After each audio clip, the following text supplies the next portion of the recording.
조희영 권사님, 첫 번째 점동인 어느 분이세요? 예, 나오세요.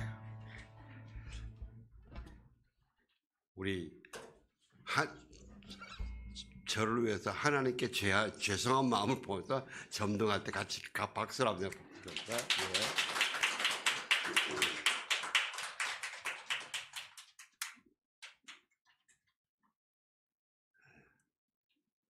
예. 예. 아주 셔타가 초하고 색깔 딱 맞네요. 감사합니다. 하나님께서 우리에게 주시는 말씀은 마태복음 1장 18절에서 25절까지입니다. 저와 여러분이 한 절씩 교독하겠습니다. 예수 그리스도께서 태어나심은 이렇습니다. 그의 어머니 마리아는 요셉과 약혼을 한 사이였습니다. 그런데 결혼하기 전에 마리아가 성령으로 임신하게 된 사실이 알려졌습니다. 마리아 남편 요셉은 의로운 사람이었습니다. 모르게 파혼하려 했습니다. 요셉이 이런 생각을 할 때에 주의 천사가 꿈에 나타났음 말했습니다. 다윗의 자손 요셉아, 두려워하지 말고 마리아를 내 아내로 맞아라. 마리아가 가진 아기는 성령으로 임신된 것이다.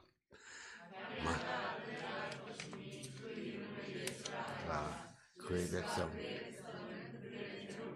아멘. 이 모든 일이 일어나게 된 것은 주께서 예언자를 통해 말씀하신 것을 성취하기 위함이었습니다. 처녀가 잉태해 아들을 낳을 것이요 그를 임마누엘이라 부를 것이다. 임마누엘이란 하나님께서 우리와 함께 하신다는 뜻입니다. 잠에서 깨어난 요셉은 주의 천사가 명령한 대로 마리아를 아내로 맞아들였습니다. 그러나 요셉은 아들을 낳을 때까지 마리아가 아들을 낳자 요셉은 그의 이름을 예수라 하셨습니다. 아멘. 네, 자기 백성을 자기의 죄에서 구원하실 예수. 예. 지금 우리 주위에는 보면 참 어두움이 많습니다. 언제 전쟁이 일어나도 이상하지 않을 만큼 곳곳에 이 불안한 이야기들이 많습니다. 그래서 이런 판에 우리가 어떻게 기뻐하고 그럴 수 있냐. 그래도 그럴수록 우리는 예수님으로 인해서 소망 가운데서 기뻐하고 예수 이름을 불러야 됩니다. 성탄을 기뻐해야 됩니다. 저도요, 목사가 더 덜 됐을 때는 아니 지금 세상에 이렇게 힘든데 뭘 성탄을 기뻐하라 그러냐, 세상에 많이 빠진 생각에서 그랬었는데 이제 점점 더 어려울수록 우리가 예수님 이름을 부르고 예수님의 성탄 오심을 기다리며 기뻐하고 축복하면서 이걸 전해야 되겠다. 그리고 막 좀 마음이 좀 바뀌니까 제 속에 어떤 게 있냐면, 제가 옛날에 예수님을 아직 모를 때 이 성탄절 되면 막 술 먹고 막 그러잖아요. 근데 그러면서 길거리에서까지 캐롤이 막 나온단 말이죠. 막 나오는데 뭐 저래 이러다가도 가만히 그 캐롤을 쭉 들으면은 제 마음 안에 그야말로 세상이 이해하기 어려운 이 평안함, 이게 내리는 생각이 나더라고요. 그래서 제가 주님은 그때부터 나를 부르시고 계셨구나. 내가 못 알아들어서 그렇지 그때부터 나를 부르시고 기다려 주셨구나 하는 생각이 들었어요. 그래요. 우리가 여러분 모두 이번 성탄을 기뻐하는 그런 심령이 솟아나는 이 사주가 되기를 주의 이름으로 축원합니다. 이 대림절, 메시아가 오시는 것을 기다리는 주간입니다. 나라에도 절기가 있고, 가정에도 절기가 있고, 개인에게도 절기가 있습니다. 그죠? 근데 이 절기는 두 가지 요소가 있는데, 첫 번째는 절기의 핵심, 무엇 때문에 만든 절기냐? 예수님이 마지막 밤에 성만찬을 제정해 주시면서 또 떡을 가져 감사기도 드리고 예떼어서 그들에게 주시며 이르시되 이것은 너희를 위하여 주는 나의 몸이니 너희가 이것을 행하여 나를 기념하라. 이렇게 나를 기념하라. 나를 기념. 예수님의 죽으심을 기념하고 예수님의 십자가 지심을 기념하고, 이 기념하라는 뜻은 그 의미와 가치를 자 깊게 묵상하고 내 것으로 받아들이고 그리고 감사하며 찬양하면서 또 다른 사람이 나누어줘라, 나누라, 그런 의미예요. 그래서 이 절기에는 꼭 우리 휴일을 주잖아요. 그럼 그 절기의 의미에 대해서 깊게 묵상하라고 휴일을 주는데, 휴가를 주는데, 요즘은 그 의미와 가치를 새기는 데는 별로 시간 안 쓰고, 그냥 내 육신이 쉬고 세상처럼 노는 데 시간을 더 많이 쓰는 것 같아요. 그래서 절기 지키는 것, 심지어 우리가 국가의 절기도 현충일이나 이럴 때도 절기를 지키는 사람들은 주로 그 유가족들만 주로 이 현충원에 가서 지내고, 일반 사람들 그게 공휴일이에요, 그게요. 일반 사람들에게도 오늘날의 대한민국에 있게 하신 우리 선친들의 영령에 그 수고에 헌신에 감사하는 시간인데, 그들도 사실 그 의미를 생각해야 되거든요. 저희는 사실은 아마 우리나라에 자기 가족 중에서 현충일을 기념하지 않아도 되는 그런 민족은 한 번도 없을 거예요. 저희는 국립묘지가 매일 가야 되니까 당연히 해야 되는 걸로 생각하는데, 국립묘지 안 가는 분들은 이거 별로 생각 안 하는 것 같아요. 근데 우리가 그분들의 생명을 드리는 수고, 피의 제사 속에 우리 오늘이 있는 거거든요. 그래서 우리가 감사해야 돼요. 감사해야 돼요. 죄송합니다.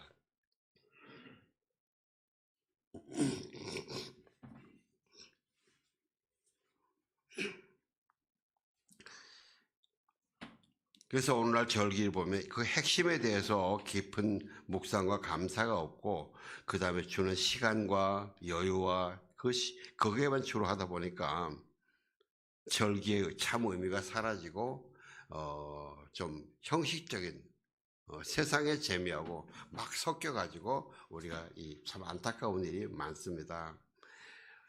여러분, 이스라엘 백성들은 구약의 절기를 보면요, 레위기 23장에 있는데, 절기가 6월절이나 이럴 때에 일주일 동안 쭉 예수님의 오심, 메시아의 오심, 하나님이 우리를 자유케 하심, 예수 안에서 자유케 하심을 깊게 묵상을 하고요, 경건하게 일주일 지나다가 마지막 날에는 꼭 잔치를 벌려요.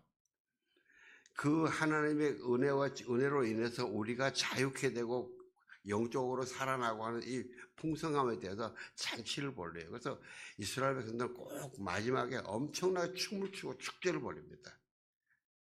근데 오늘날 우리가 막 각 사람들이 성탄절이나 이런 절기 때에 막 기뻐 춤추는 것이 그 깊은 의미를 가지고 있는 그 영적인 기쁨도 같이 솟아나면은 정말 의미가 있는 거예요. 근데 그 영적인 의미를 깊게 하지 못하고 그냥 세상처럼 이렇게 노는 거하고 섞여버리면 신앙이 섞이듯이 오히려 더 타락으로 들어가요.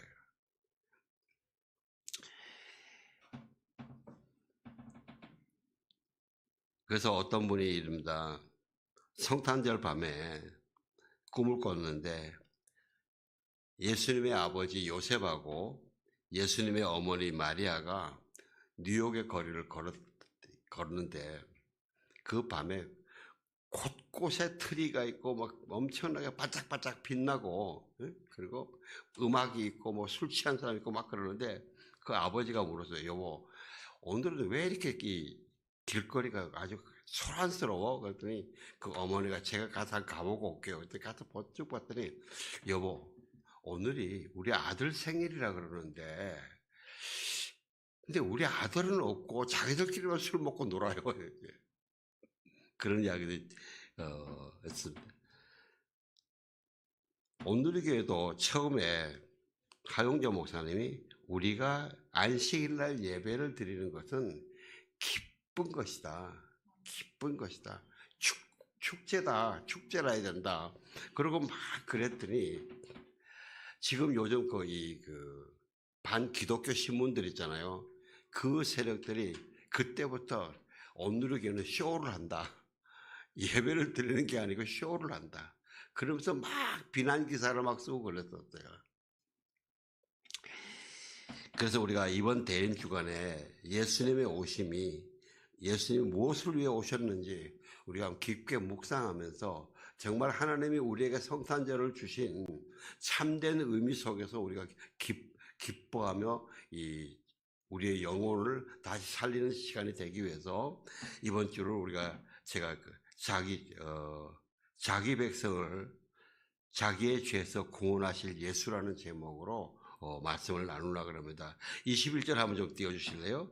같이 봉독합시다. 시작. 마리아가 아들을 낳을 것이니 그 이름을 예수라 하여라. 예수가 그의 백성을 그들의 죄로부터 구원할 것이다. 예, 죄로부터 구원한다. 예수님이 왜 오셨냐? 죄로부터 구원하신 겁니다. 우리는 많은 경우에 예수를 믿으면은 복이 있다. 그 복이 또 어떤 복이냐? 세상에서 잘 먹고 잘 사는 복이 아닙니다.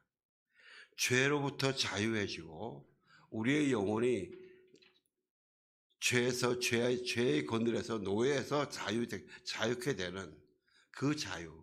그걸 위해서 예수님이 오셨어요. 여러분, 우리가 지금 예수님을 믿는 주제의 핵심이 천국 가는 거 맞습니다.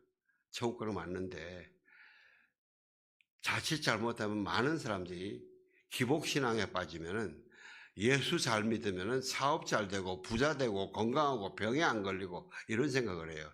그래서 사업이 망하고 이 병에 걸리고 그러면 혹시 저 사람이 무슨 죄가 있는 게 아닌가 이렇게 생각하는 게 우리 많은 그리스도인들이 심지어 예수님을 믿는다 하면서 그렇게 하는 사람들이 많이 있습니다. 어떤 사람들은 열심히 신앙생활 하다가 뭐 집안에 어려움이 있어 뭐 예수 믿어도 뭐 별게 없네. 그리고 심지어 튕겨나가는 사람도 있어요. 아닙니다. 예수님을 믿는 것은 먼저 내 죄, 내가 지은 죄에 거기서 자유케 되고 그 죄를 속함받고 그 죄 속함의 완전한 열매인 영혼 구원, 천국 그걸 위해서 우리가 믿는 겁니다.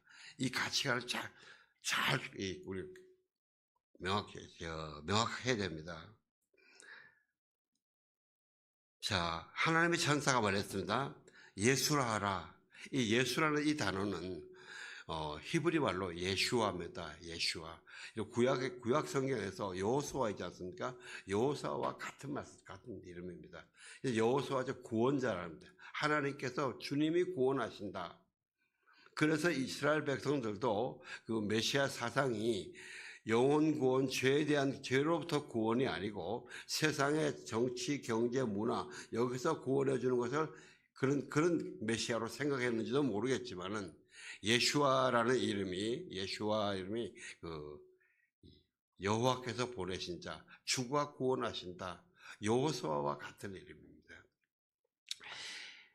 그런데 천사는 예수아라 그랬지만은 단순하게 우리를 세상의 정치나 경제나 문화나 여기서만 구원하는 것이 아니라 우리 죄에서 구원하러 오셨다고 분명히 이야기해 주십니다. 여러분, 여호수아가 구약에서 이스라엘 백성을 인도해서 가나안을 정복한 것도 사실은 그 본질은 하나님이 구원해 주신 영적인 사건입니다.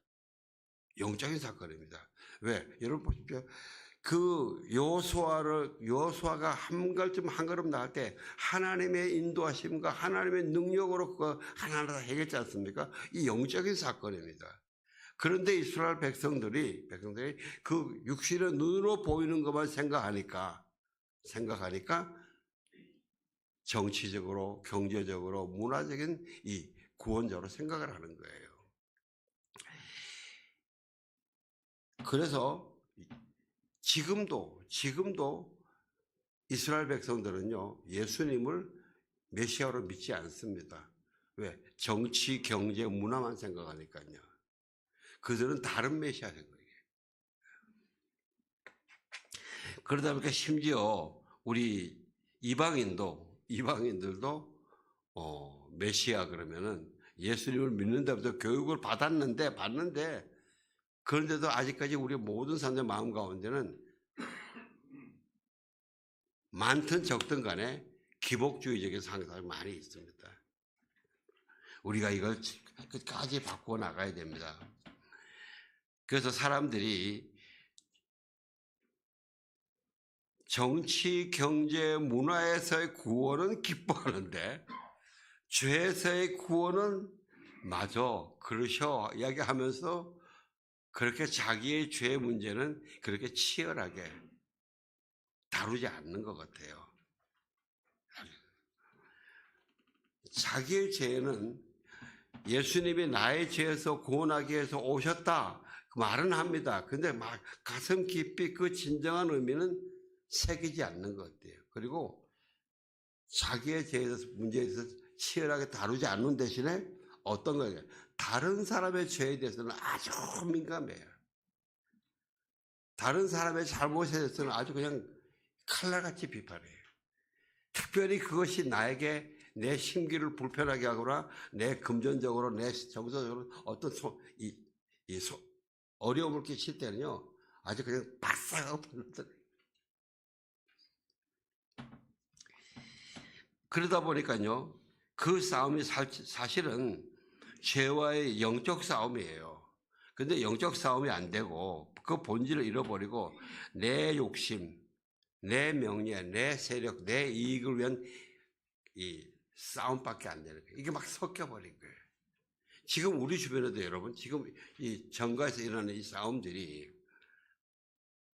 본질은 죄와 하나님의 진리의 싸움인데 이게 양쪽이 다 죄냐 뭐냐 구분이 되어 있지 않고 섞여버리기 때문에 아주 그냥 이전투구가 돼버리는 거예요. 우리가 요즘 누구 말이 옳고 누구 말이 틀리는지 누가 진짜인지 아닌지 구분이 안 되잖아요. 그죠? 그 이유가 어디에 있느냐? 바로 거기에 있어요.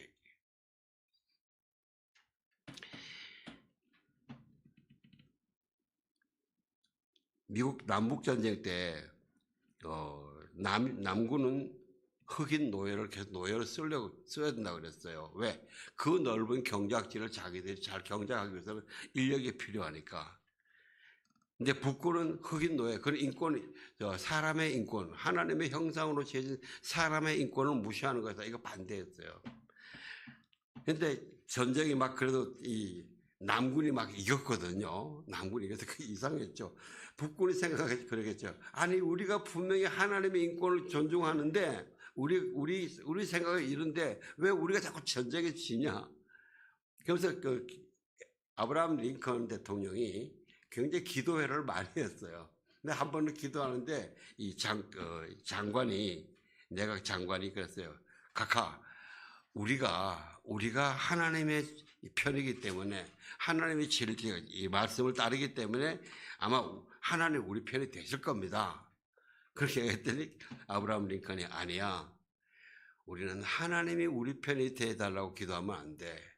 내가 하나님 편이 되게 해달라고 기도해야 돼. 내가 하나님 편이. 다윗이 자기 아들 압살롬이 반역해서 도망갈 때에 예루살렘을 떠나니까 부하들이 그래요. 여호와의 법궤를 같이 가져가자 그래요. 왜? 법궤를 가지고 있다는 것은 자기가 하나님이 인정한 왕이라는 그 표시거든요. 그러니까 다윗이 그래, 아니다.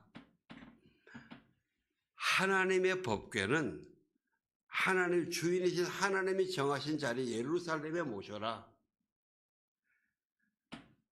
내가 예전에는 하나님의 인정하심으로 여호와의 법궤를 예루살렘에 모시고 내가 왕이 되었지만 지금 이런 사태가 일어나는 것은 하나님이 나를 뭔가 하시려고 이런 사태를 열어주신 건데, 내가 혹시 나중에 하나님이 나를 불쌍히 여기셔서 나를 인정해 주시고 용서해 주시고 다시 왕으로, 이스라엘의 왕으로 그 자리에 오게 하시면은 그때는 내가 가겠다. 그러나 지금 내 편의를 위해서 여호와의 법궤를 내가 마음대로 가져가지는 마라. 그리고 그 법궤를 다시 예루살렘으로 보내는 겁니다.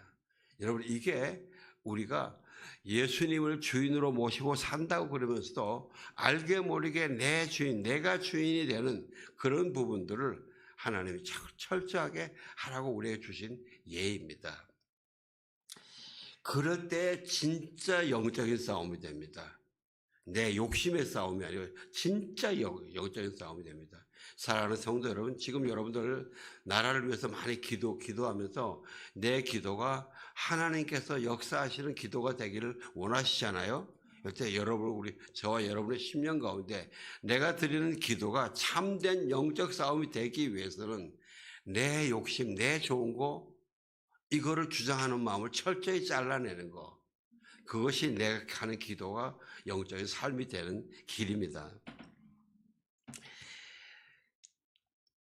그래서 자기 죄에서 이 구원하는 것은 어떤 겁니까? 성령이 도우셔서 나에게 말씀하실 때 나의 죄를 깨닫고 인정하고 회개하고 주님께 고백하고 주님의 용서를 받고 난 다음에 그 다음에 그 자유로 주님을 따라가는 거, 이 구원. 또 우리가 지금 그렇게 회개해서 예수님을 영접하고 신앙생활을 하지 않습니까? 그런데도 우리가 보면 우리 속에 자꾸 내 옛날에 그 죄된 속성들, 생각들이 있어가지고 나를 자꾸 끌어당기잖아요, 그죠? 그 끌어당길 때 옛날처럼 그냥 어이쿠 좋다, 내가 친한 거다 그러고 따라가는 게 아니고, 아니야, 이건 주님의 길이 아니야. 나에게 있는 예수 이름의 능력, 성령의 능력, 보혈의 능력, 말씀의 검, 그 하나님 나에게 주신 무기로 이걸 자르고 다시 주님을 따라갈 수 있는 이런 이 능력이, 이것이 구원의 삶이잖아요. 이것이 우리에게 주어진다는 거예요. 여러분에게 그런 삶이 있습니다. 그런 능력이 있습니다. 예?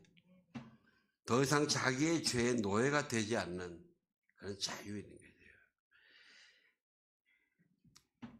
자기의 죄뿐만 아니고 그 세상의 모든 죄도, 공격에도 그 우겨 쌓이지 않고 꿀리지 않고 싸울 수 있는 그런 힘을 우리에게 다 주셨어요. 그래서 결국은 뭡니까? 죄의 삭은 뭡니까? 사망이잖아요. 죄에서 자유하니까 사망에서 자유한 거예요. 저와 여러분들이 예수님께서 거듭나라 그러시잖아요. 그 거듭나는 상황은 뭡니까? 내가 지금 이때까지 잘못 알고 살았던 삶을 내가 주님께 고백하고 십자가에 못 박아버리고 다시 주님과 함께 살아나는 거. 그것이 매일매일 그런 삶이 내가 부활의 삶을 살고 있는 거예요. 여러분 한 분 매일의 삶을 무가치하게 보지 마세요. 하나님은 굉장히 가치 있게 기쁘게 받으세요. 내가 내 죄를, 성령께서 말씀하실 때 내 죄를 정직하게 고백하고, 그리고 주님이 주시는 새로운 지혜와 새로운 힘과 방법으로 그 길을 살아가는 거, 주님이 받으신 부활의 열매예요. 그게 부활의 열매입니다. 여러분, 우리가 세상 눈으로만 보면은 그 부활의 열매가 안 보여요. 근데 영적인 성령의 눈으로 보면요, 그게 하나님이 기뻐하시는 그게 부활의 열매예요.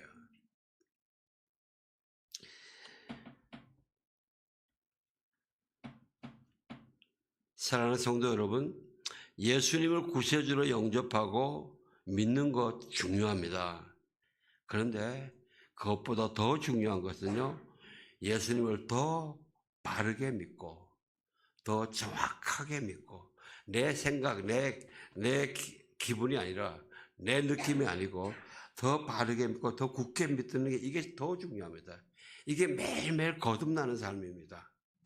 조금씩 거듭나는 삶입니다. 저는 여러분의 삶에서 어제나 오늘이나 내일이나 똑같은 삶이 안 되시길 주의 이름으로 축원합니다. 예, 매일매일 한 단계씩 한 단계씩 예, 거듭나시면서 이 부활의 삶을 누리시길 주의 이름으로 축원합니다. 예. 주님이 우리를 도와주시기 위해서 임마누엘로 오십니다. 임마누엘, 우리와 항상 함께 하시는 예수님, 주님.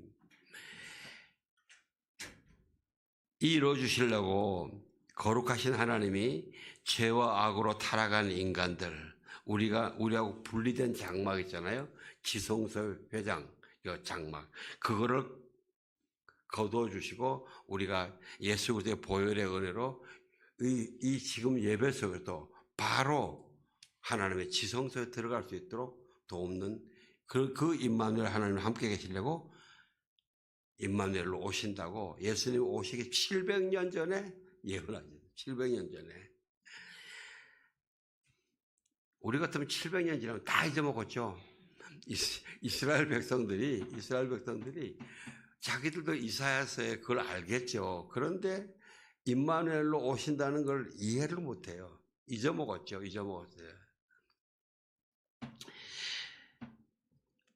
우리가 이 성경에 있는 오래된 사건들, 하나님의 약속들, 우리가 기다리다 보면, 아니, 예수님 오신다는 700년 전에 약속하신 거라면, 우리가 지금 태어났던 거 믿어지겠어요? 잘 안 믿겠죠, 그죠? 지금 700년 전이면 지금 고려시대에 어느 왕이 예언자가 이야기한 걸 우리가 700년 전에 이런 예언이 있었어. 그럼 우리가 믿어지겠어요, 그게? 이거 끝난 거겠지. 근데 하나님의 것은 그거 아니에요. 여러분, 사람의 것은 다 일시로 지나는데 하나님의 것은 그게 아니에요. 그래서 지금 말입니다. 우리 주변에 자기가 천국에 갔다 왔다, 자기가 무슨 예언자다 하면서 많은 예언자들 책이 막 나왔는데, 이 책이 노스트라다무스의 그 예언이라, 그런 게 어떤 게 이루어졌다, 막 그러면서 자기 권위를 세우려고 그러는데, 미안합니다. 그 권위를 세울 수 있는 것은 오직, 이때까지 그들이 몇 건 맞췄는지 거기 아니고, 오직 이 성경 하나님의 말씀밖에 없습니다. 예, 하나님의 말씀밖에 없습니다. 세상에는요, 점쟁이가, 저 점쟁이가 뭘 많이 맞췄대. 그럼 막 사람들이 막 몰려가요. 예? 몇 개를 맞추는지도 모르죠. 그런데 영원히 맞추시는 것은 오직 예수님의, 하나님의 성경밖에 없습니다. 여러분의 그 마음이, 제가 왜 이 말씀 드린 거면, 저도 요새 하도 우리나라가 너무 어렵고 복잡하니까, 저도 예언 사역 하시는 분들 많은 이야기를 들었거든요. 근데 그 예언 사역을 그게 이루어지려나 할 때 벌써 제가 지난 1년 사이에 한 열 몇 건의 이게 이루어지나 이런데 안 이루어지죠. 아직도 진행 중이에요. 여러분, 이게 제가 그걸 보면서 참 미신에 끌려가는 미신에 혹하게 되는 유혹 있잖아요.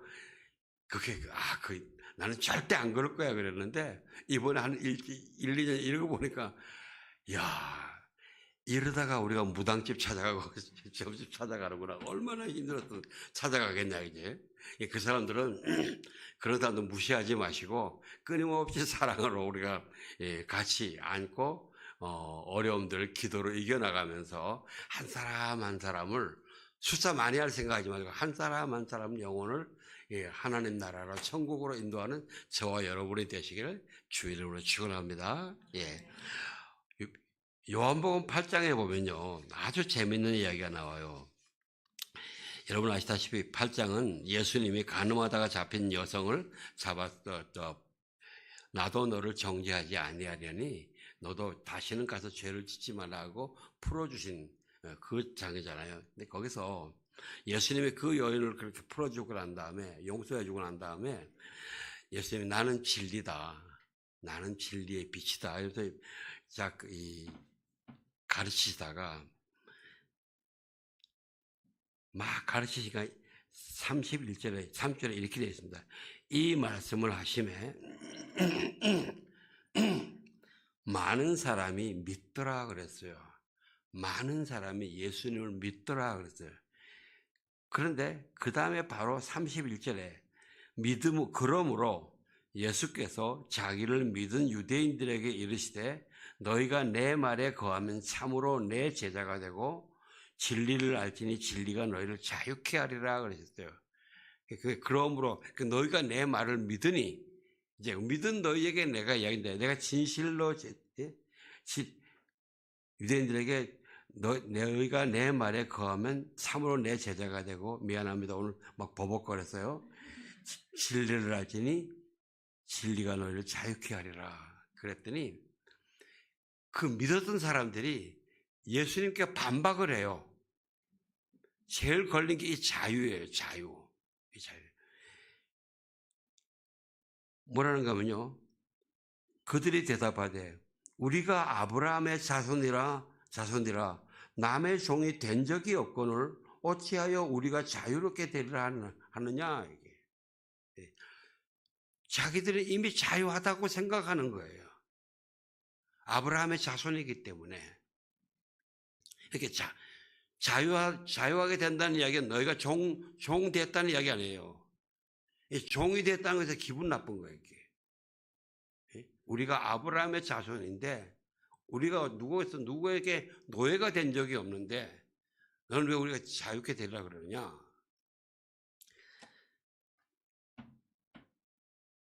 그렇게 예수님이 그들에게 말씀하십니다. 예수께서 대답하시되 진실로 진실로 너희에게 이르노니 죄를 범하는 자마다 죄의 종이다.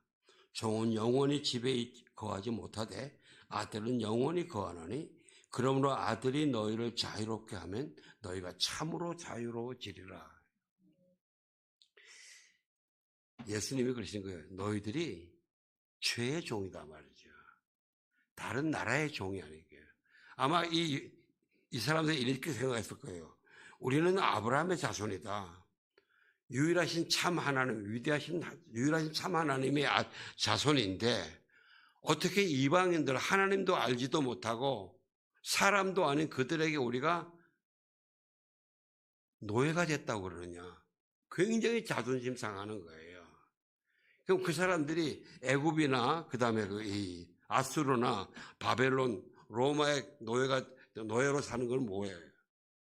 그들은 아마 이렇게 생각했을 거예요. 그래, 거기에 보면 애굽도 하나님이 우리가 거기를 가라 그래서 갔고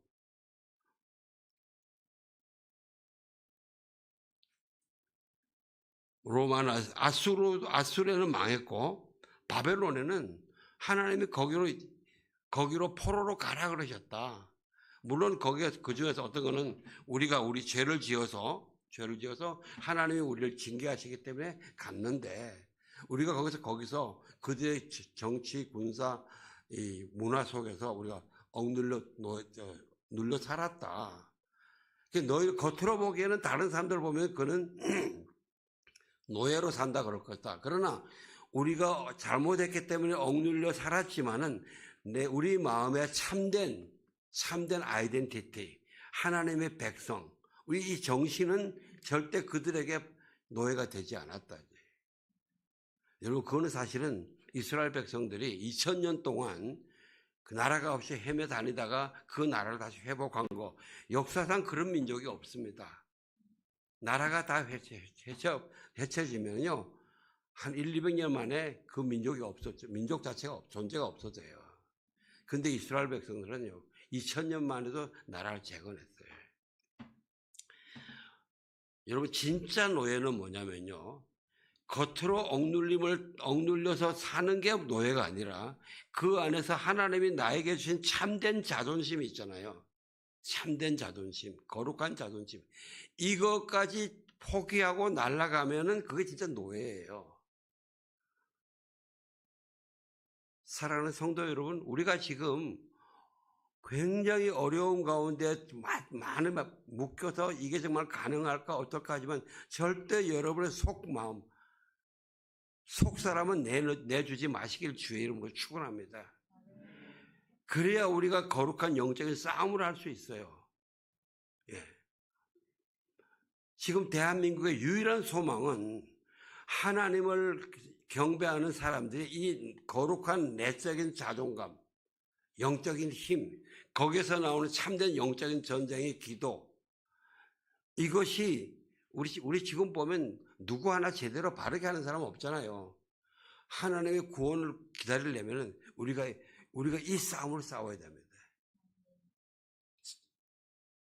저는 저와 여러분의 이름이 이 다음에 천국 갔을 때 너희들 그때 대한민국이 어려웠을 때에 참된 영적 기도를 한 사람, 그 명단으로 적혀있을 주의 이름으로 축원합니다. 우리 다 그렇게 됩시다. 예? 이 영적인 자존감 때문에 아마 우리는 종이 된 적이 없다 했을 거예요. 그런데 예수님은 아니야. 너희가 죄의 종이 되었어. 죄의 종. 그러면서 예수님이 그 다음에 그러십니다. 그래, 나도 너희가 아브라함의 자손인 줄 아노라. 그러나 내 말이 너희 안에 있을 곳이 없으므로 나를 죽이려 한다. 그래, 너희들은 아브라함 자손 맞다. 육신의 이 계보로 아브라함 자손 맞다. 근데 더 본질적인, 그보다 더 본질적인 영의 계보로, 성령의 계보로, 거룩한 계보로 죄의 종이 영원히 죄의 자유인이, 죄는 계속 지금 노예다 말이죠. 그래서 너희가 아브라함을 너희 아버지라 그러는데 너희가 영의 계보로 자유인은 못됐다. 아브라함의 자손이 아니다. 왜? 너희들 아버지 아브라함은 이렇게 안 했다. 그 핵심인 걸 뭐라고 하신가 하면요. 나 예수가 하나님의 아들로서 하나님이 말씀하신 것을 이야기를 했는데 너희 자손, 너희 조상 아브라함은 하나님의 말씀을 그대로 행했다. 근데 너희는 이걸 내 말을 듣질 않는다. 내가 그 하나님께 듣고 하는 이야기인데 그걸 듣지 않는다. 그리고 행하지 않는다. 그래서 너희는 너희 아버지 마귀의 자손이다. 아브라함의 자손이 아니고 마귀의 자손. 이 이야기는요, 굉장히 우리에게도 굉장히 중요한 그 가르침을 주십니다. 우리가 예수님을 믿는다고 하면서도 실제 우리 내면의 속 사람들이 예수님을 안 믿는 것일 때가 많이 있다는 겁니다. 그래서 지금 우리 주변에서 수많은 사람들이 교회에서 지옥 간다는 이야기를 하는 사람도 있습니다.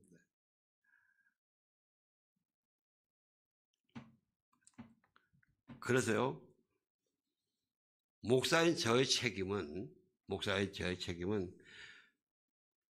저희 교회에 보내주신 우리 성도님 한 분도 이 죄의 길에 다시 빠지지 않고 구원의 길에 완주하게 돕는, 그게 저에게 생명을 주신 동안까지 제 생명이고, 여러분도 한번 저를 도와주고 다른 거 도와주는 것보다 그 길을 함께 찾는데, 그 길을 함께 지켜나가는데 온 한 마음이 되고 한 마음이 되고 한 행동이 되어서 우리도 그 구원의 길로 가고, 지금 우리 여기 있는 우리 후손들에게도 그 복음의 길, 진리의 길을, 생명의 길, 자유의 길을 삶으로 전해주는 그러한 이 조상들이 되시기를 주의 이름으로 축원합니다. 그걸 우리 같이 만들어가는 것이 예수 은혜교회의 참된 사명이에요. 그래서 예수님이 그러죠. 내가 진실로 노하는데 굉장히 진실 진짜 이야기하는데, 죄를 범하는 자마다 죄의 종이다. 종은 영원히 하나님 아버지의 집 천국에 가지 못하는데 나 아들은 영원히 거한다. 그러므로 아들이 너희를 자유롭게 하면 너희가 참으로 자유로워진다. 여러분, 진정한 자유는요, 오직 예수님 안에만 있습니다. 요즘 많은 사람들 우리가 화합해야 돼, 단합해야 돼. 진정한 화합과 진정한 단합은요, 오직 예수 안에서만 가능합니다. 오직 예수 안에서만요. 예수님을 안 믿고 예수 안에서 하면서 만드는 화합은요, 야합이에요. 야합이에요. 모든 사람들이 화합을 다 좋다고 이야기를 합니다. 화합하자 그러는데 반대하는 사람은 없습니다. 그러나 진정한 화합, 예수 그리스도 안에서 화합을 한다면 다 도망가요, 사실은요. 왜? 각자가 자기 십자가를 져야 되거든요.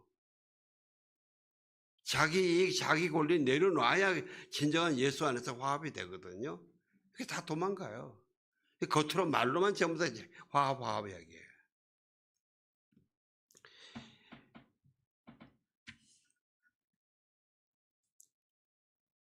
그 외에 쭉 예수님이 여러 가지를 말씀해 주십니다. 해주고, 그런데 그 유대인들이 결국 예수님의 너희는 죄의 종이다.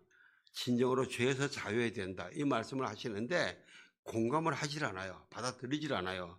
그래서 그 단락의 제일 마지막에는 59절에는 뭐라고 그러면 이릅니다. 그들이 돌을 들어 치려 하거늘 예수께서 숨어 성전에서 나가시니라. 예수님의 말씀을 믿던 자들이 예수님이 그들이 인정하지 않는 진리를 말씀하시니까 그걸 받아들이지 않고 결국은 자기 고집대로서 예수님을 돌로 치려 하는 거예요. 여러분, 우리도 이렇게 변해갈 수 있습니다. 성령님이 나에게 말씀하실 때에 그 말씀에 민감하게 듣고 내가 아무리 싫더라도 창피하더라도 억울하더라도 그것이 예수님의 말씀이면은 내 거 내려놓고 십자가에 못 박아버리고 그 길을 따라가야 되는 거예요. 이거를 우리가요, 이것쯤은 아니요. 이것쯤은 아니요. 그게 하나님께는요, 굉장히 중요한 것들이 많습니다. 가끔씩, 하나님께서 어떤 사람을 아주 강하게 회개시키려고 하시는 방법 중에 하나는 어떤 게 보면요. 그 사람의 지은 죄가 다른 게 엄청나게 많은데 막상 성령님이 임하셔서 그 사람이 통곡을 하고 옷을 찢으면 울게 하는 죄는 뭔지 아세요? 내가 별거 아니라고 생각했던 조그만 죄. 이거일 때가 많아요. 어느 한 목사님이 간증하는데요. 자기가 그렇게 악한 행위를 많이 했는데 나중에 성령님께서 자기에게 통곡하고 죄를 회개하게 하는 것은 뭐냐면 자기보다 6살 위인 누나가 지체 장애인이에요.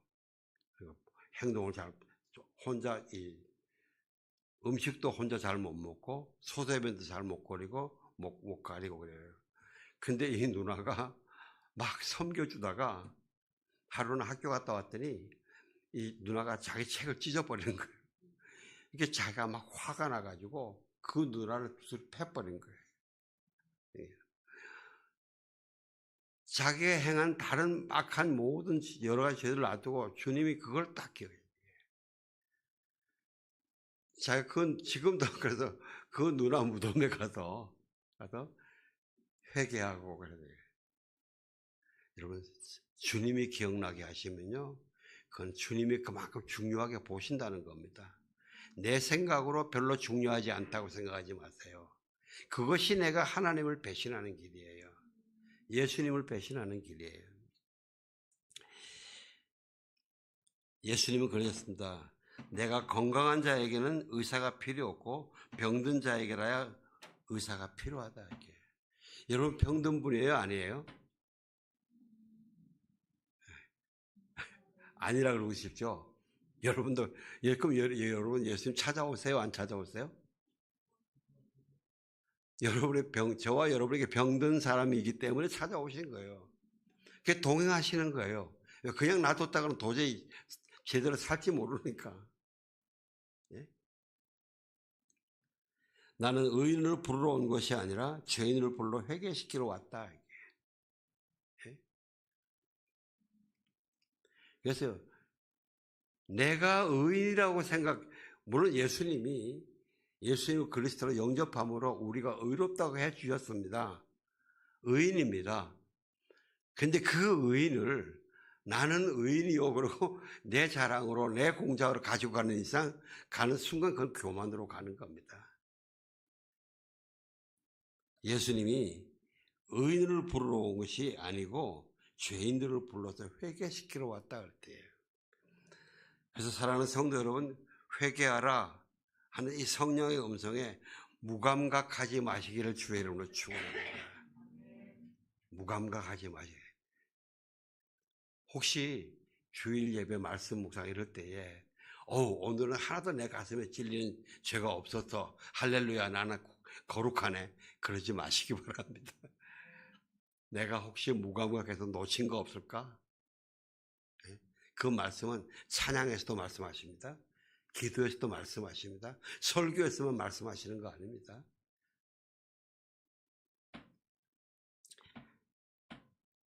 내 지식과 나의 의로 저항하지 마세요. 왜냐하면 그런 것들이 임마누엘 예수님과의 동행을 자꾸 막기 때문입니다. 우리가 어떤 사람들이 그래요. 굉장히 그 깊은 영성인도 어떤 때는 임마누엘 예수님이 내가 앉아있는 의자처럼 굳혀지고 상세한데 어떤 때는 임마누엘 예수님이 어디 계신지 까마득할 때도 있다군요.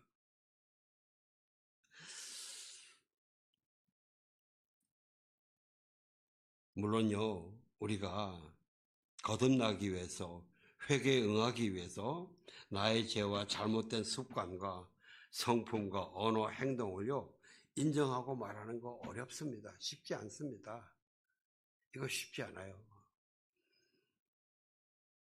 그렇다고 그 성령의 음성에 계속 무시하고 거역하는 것은요 그 결과가 너무 참혹해요. 그 결과가 너무 참혹해요. 여러분 정말 깊게 회개하고 나오면요 주님이 그 회개를 받으셨을 때 성령이 주시는 그 내밀한 그 기쁨은요 굉장합니다.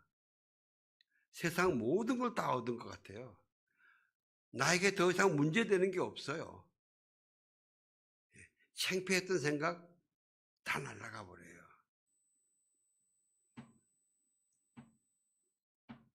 그런 성령의 부르심에 자꾸 부인하고 지나치고 눈 감고 하면요 이 성탄의 기쁨, 이런 기쁨, 복음의 기쁨, 능력이 자꾸 점점 쇠락해지는 겁니다. 그래서 예수님이 오래 참아주시는 거예요. 그러면서 부드럽게 부르시는 거예요. 아무개야, 너는 그 죄에서 자유해라. 그 실수에서 자유해라. 여러분 오해하지 마세요. 하나님이, 성령님이 우리에게 뭐 판단하고 정죄하기 위해서 그런 거 아닙니다. 판단하고 정죄. 그거는요, 판단하고 정죄하는 거는 마귀가 하는 거예요. 마귀가 하는 거예요. 그래서 여러분, 우리가 신앙생활에서 다른 사람의 잘못을 보고 이야기해 줄 때 정말 성령으로 권면하게 해주려면요, 내가 정말 금식으로 기도하면서 내 속에 그걸 판단하고 정죄하는 영들을 싸그리 없애고 하셔야 돼요. 정말 최대한으로 없애고 하셔야 돼요. 주님은 여러분에게 누가 그런 주님의 권면을 주시는데 내 속에 나를 비난하는 거야? 너나 잘하시오 이런 생각이 생기는 거는요 그건 마귀에게 내가 속고 있는 거예요.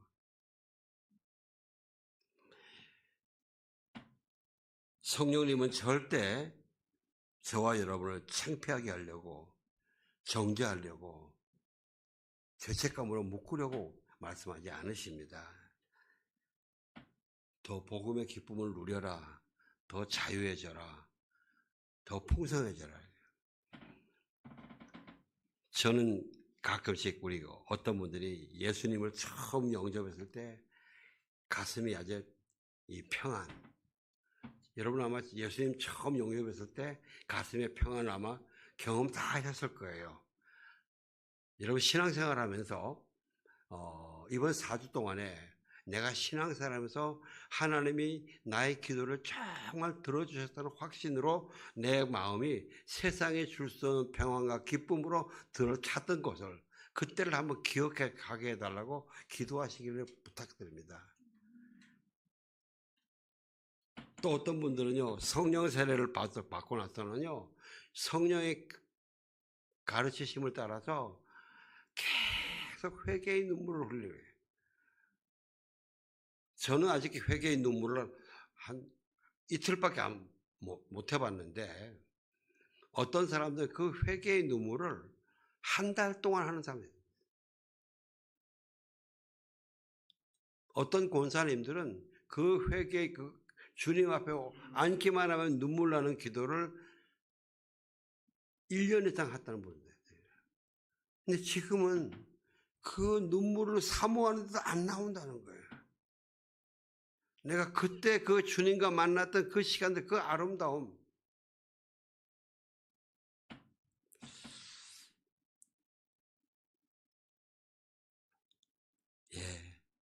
저는 여러분이 예수님을 영접하고 모시고 살면서 이런 경험 크든 작든 간에 내 생각으로 크든 작든 하지 말고 그것이 하나님이 주신 것이라면 주신 것이라고 확신하는 걸 꼭 기억해내시기를 바랍니다.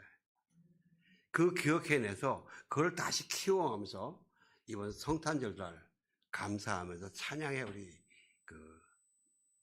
잔치를 벌이는 그런 예배가 되기를 주 이름으로 축원합니다.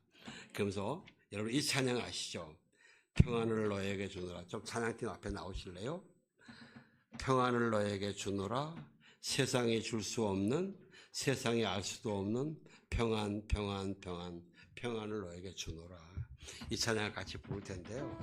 처음에는 좀 일어나셔서 자기 가슴을 손으로 얹고 하나님 나에게 그 하나님의 평안을 주셨던 시간을 기억나게 해주세요. 다시 그 장면으로 저를 데려가 주시고 저를 만나 주세요.